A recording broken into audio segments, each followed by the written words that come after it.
આજે હું તમને ખુશ રહેવાનો એક સરસ મજાનો મંત્ર આપું. એક વાર્તા ઉપરથી તમને સમજાવું કે એક વખત બે બ્રાહ્મણો એક જ શહેરમાં ભીખ માંગવા જતા હતા. દરરોજ ભિક્ષા માંગવા ત્યાં જ એક જ ગામમાં જતા હતા. એમાં એક બ્રાહ્મણ ખૂબ અપેક્ષાઓ રાખતો હતો અને એક બ્રાહ્મણ ઓછી અપેક્ષાઓ રાખતો હતો.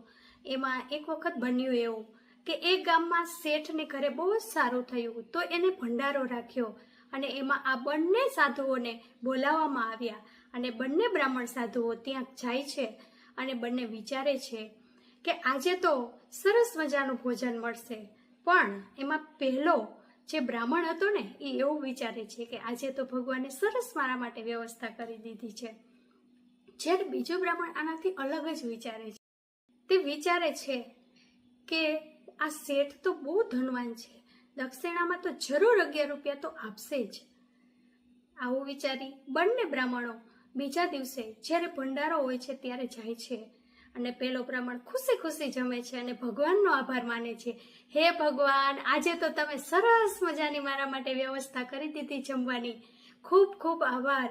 જ્યારે બીજો બ્રાહ્મણ એવું વિચારે છે કે અરે ભગવાન, આજે તો તમે સરસ વ્યવસ્થા કરી છે પણ જલ્દી જલ્દી જમી લઉં, આજે તો આ શેઠ ખૂબ ધનવાન છે ને તો ખૂબ ઘણી બધી અમને દક્ષિણા પણ આપશે. આવું વિચારે છે.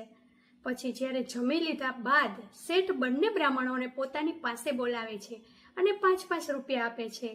ત્યારે પહેલો બ્રાહ્મણ કહે છે, અરે ભગવાન, તમારો તો ખૂબ ખૂબ આભાર, આજે પણ સરસ રીતે તમે જમવાનું આપ્યું અને કાલની પણ વ્યવસ્થા કરી દીધી આ 5 રૂપિયા આપીને, કાલે પણ મારે માંગવા જવું નહીં પડે. ત્યારે બીજો બ્રાહ્મણ દુઃખી થઈ જાય છે અને કહે છે, અરે આ શેઠ તો કેટલા અમીર છે, 5 જ રૂપિયા આપ્યા, 11 રૂપિયા તો આપ્યા હોત તો સારું હતું. આવું વિચારી તે બીજો બ્રાહ્મણ દુઃખી થઈ જાય છે. તો મિત્રો, આપણા જીવનમાં પણ આવું જ બને છે, તમારા જીવનમાં પણ બનતું જ હશે. આ વાર્તા આપણને એ જ શીખવે છે કે જ્યારે કોઈ પણ પ્રકારની અપેક્ષાઓ રાખ્યા વગર નાની નાની વસ્તુઓમાં આપણે ખુશી શોધીએ છીએ, આ જ સાચું સુખ છે. જ્યારે આપણી અપેક્ષાઓ જ આપણા દુઃખનું કારણ બને છે. આ વાત સાચી છે. તેથી જેટલું જલ્દી બને તેટલું લોકો પાસેથી અપેક્ષાઓ અને આશા રાખવાનું બંધ કરી દો તો જીવનમાં ખૂબ આનંદ મળશે, ખૂબ પ્રગતિ પણ થશે. તો મિત્રો, કેવો લાગ્યો આજનો વિડીયો?